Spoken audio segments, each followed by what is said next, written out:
So now that we have moved into the next conjugation, let's talk about the imperfect. This is our incomplete action. I do not really like this way of describing it, but you decide what you want to take. For me, imperfect is the future tense. At the moment, I just want to stick to it and say the most cases with imperfect without the verb consecutive will give us the future. But we do know in biblical Hebrew a lot of imperfects will come with verb conversive or verb consecutive. Do not forget to write it in your conjugation if the verb that is attached to the verb is not just a mere conjunction but gives you the verb conversive or verb consecutive. Again, I'm saying this word again and again for you to just know that you have two possibilities whenever you see the parsing in commentaries or interlinear literature, but don't forget to write it down in your parsing in the place of conjugation. So always make sure that you have looked at the verb that is attached to your verb. Now here we have moved our personal pronouns along to the next column. We're talking about the imperfect forms, and we can see they are different. They start each time with something else. Now, if we would be saying, okay, I have to figure out, we're still in the same root. We're talking about the verb katav, and I'm using katav because as a lexical form, right? Remember, this is our lexical form for this verb, katav, in the perfect third person masculine singular. So its root is inside, and this very lexical form only has the letters that are part of the root. So the three letters which we expect in the biblical Hebrew to be the root of every verb, right, consisting of three letters, are going to be chaf, tav, and veit.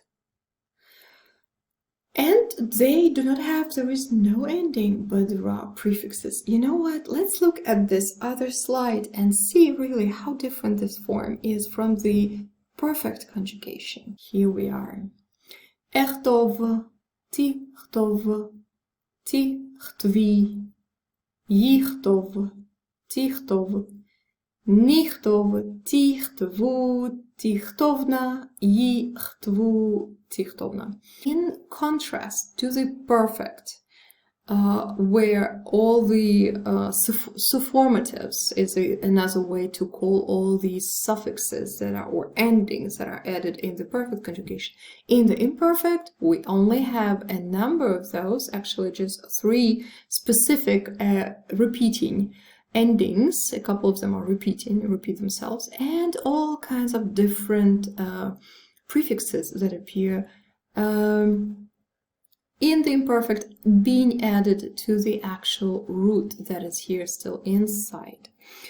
Again, as I said, we do not really care about the way the nekudot, the vowel vocalization way or picture of these forms, because, and I would love to have them also marked with red. I'm not sure that I can do it on my computer here, but you know what, I don't care about that, and you don't care about that, even though here we also would need to have kamats and patach pretty much all the time marked. See, it's disappearing only in these forms, but it's back in most of them. We are learning these forms just by pronouncing them. But the difference is that on this slide, these forms do not start with the third person, but they start with the first person singular. And I do not want to mark it here, because I do think that to be able to do it here, to listen to what I'm telling you, you probably have already seen them, and you probably are able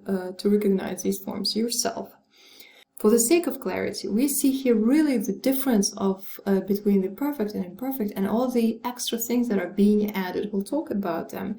We will go back to the slide and talk about these forms of the imperfect, but it is obvious from this slide that it's mostly the prefixes that will be different. We will look at them in a moment, and just three extra endings that each time give us special information. But again, the one beautiful thing about this slide and just talking about these conjugation also in comparison is that all these prefixes from the imperfect or endings.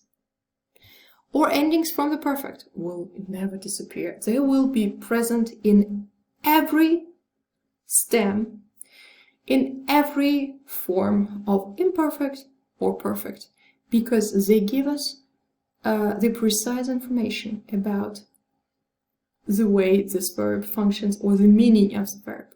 They give us precise information about what is happening. Is somebody speaking to someone, second person, right? Eyes to eyes, face to face, or talking about somebody else?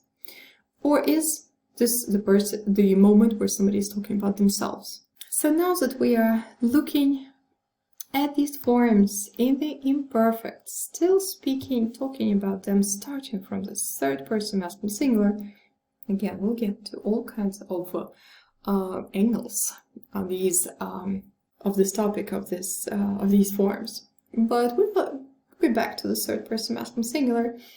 We are talking about what he will be doing. So if we want to say who, well, יכתוב, he will write, right? And even if we do not use who as a pronoun here, or he in English, right, we will just say יכתוב, and by the form of it, we clearly understand this is third person, masculine, singular, imperfect. Now, if we would do the all of the parsing, yeah, we should start with what? With a stem, and we would say kal. Conjugation, imperfect, third person, masculine, singular, then the root or lexical form, and then the translation of this very form, יכתוב, which is he will write. יכתוב, he will write. יכתוב. תכתוב, she will write. תכתוב, same form, but I'm talking to a person, a very different context. You will write. I'm talking to a man. There is no E at the end, no ending. Only for a woman, singular, talking to one woman, we will definitely need a special ending. תכתבי, the ending E, right? תכתבי. Okay, so person. תכתבי, well, kal. Imperfect. Second person, feminine, singular. תכתבי. You will write. אכתוב. אכתוב. אני אכתוב. First person. PAAL. Let's do PAAL. PAAL. Imperfect. First person. Masculine, feminine. We don't have to write this masculine, feminine. In some textbooks, they suggest to write a C for common gender, but first person singular. So this way we're gonna have 1 point less, like one aspect less. But it doesn't bother us if we can just write a C, we can write a M/F, right? Masculine/feminine. Just to make sure that we have written everything if we need to get a certain grade and to be able ourselves write the parsing absolutely in a perfect way, describing the verb absolutely precisely. אכתוב, אכתוב, יכתבו, יכתבו, יכתבו, הם, יכתבו. For the imperfect forms, we will have different forms for masculine, plural, and for feminine, plural. So here we get to hem, יכתבו, hen, or henna, תכתובנה, תכתובנה, תכתובנה. Then back to talking to groups of people, and we're saying atem, תכתבו, aten, talking to women, תכתובנה. This form תכתובנה is going to be the same if I'm talking about women or if I'm talking to women. But speaking about their future action, I'm gonna say hen, תכתובנה, henna, תכתובנה. They wrote, talking about women. Or I'll say aten, תכתובנה, atena, תכתובנה, saying y'all, women, will write. And the last form is נכתוב. נכתוב, it does not have any endings, and it gives us אנחנו, נכתוב, we will write, נכתוב. Now, I did not mention enough the endings in the imperfect. Again, this is E ending for talking to a woman. To a woman, talking about her future action. I will always have to add an E at the end. So it's tichtvi, tishmeri, tigmeri, tilmedi. Okay, whatever. Tizkeri, whatever. But if I'm talking about man, if I'm getting into the plural, in the plural tense, we'll have 2 extra endings in the imperfect. Nothing else has endings. But if I'm talking about the man, about plural masculine form, about them, I'm gonna add u at the end. And so ichtvu, right? They will write. They will write. The man will write. And if I will be talking to men, I'm gonna say tichtvu. But again, the vav at the end will give us the masculine plural form. Masculine plural form is always marked by an u at the end of a verb in the imperfect. If I'm gonna be talking about women, feminine plural form, I will always have a na at the end. Na, okay? Tichtovna, you will write, and tichtovna, they will write. These are the forms. We read them a lot of times. Ichtov, tichtov, tichtov, tichtovi, ichtov, ichtvu, tichtovna, tichtovu, tichtovna, ichtov. It's somewhat too fast, right? So we really need to be able to read it and to know exactly what we're saying. So ichtov, he will write. Tichtov, she will write. Tichtov, you will write. You man will write. Tichtovi, you woman will write. Echtov, I will write. Yichtvu, they will write. Tichtovna, they will write, the women. Tichtovu, y'all will write, man. Tichtovna, you all women will write. Yichtov, we will write. Let's do the same with the pronouns. Hu yichtov, he tichtov, ata tichtov, at tichtvi, ani yichtov, hem tichtvu, henna or hen tichtovna, atem tichtvu, aten tichtovna, anachnu nichtov. Katav, katva, katavta, kataft, katavti, katvu, katavtem, katavten, katavnu. In every stem, these endings and these prefixes will, we cannot speak about every function of the imperfect in this video.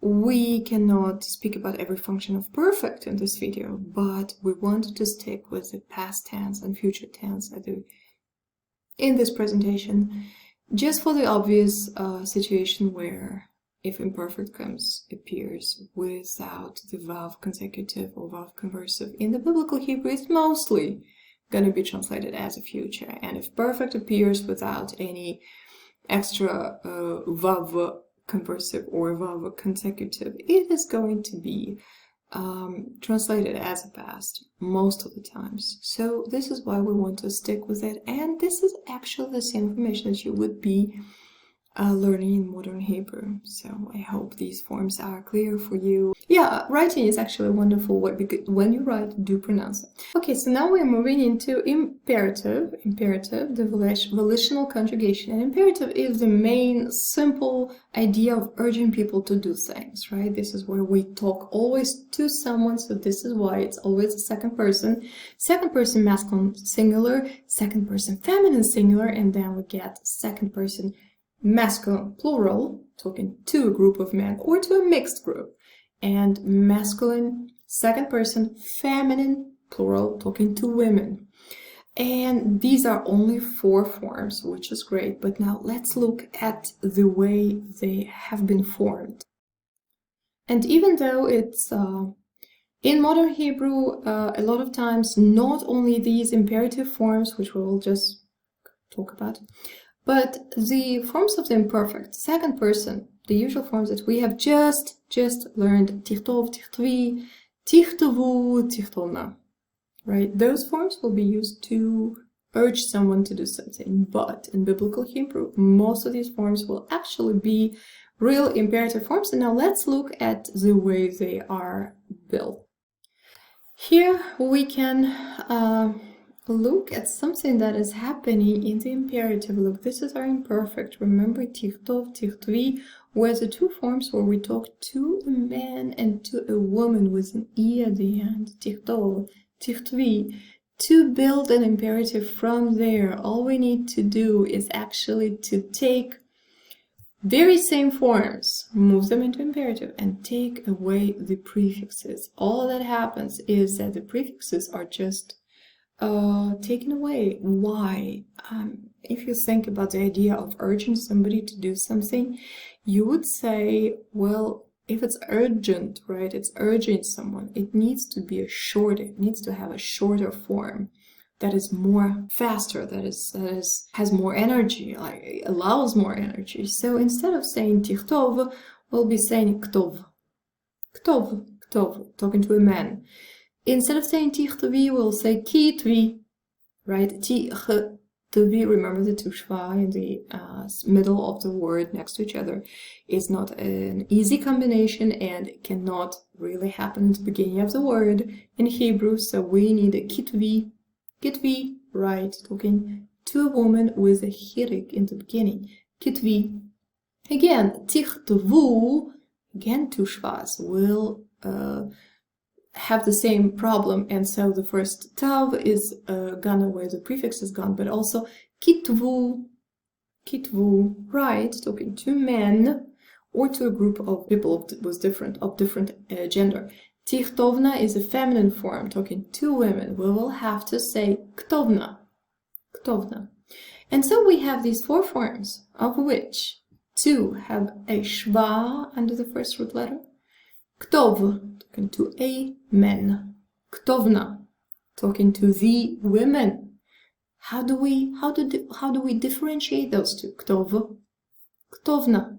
Remember, na gives us the feminine plural ending. In the future, in the imperfect, but also in the imperative, because it's the same forms, right? Used. The forms for imperative are taken from the imperfect. So, ktovna. Now, the other two forms will have a e, a hirik under the first root letter, and so kitvi, talking to a woman, right?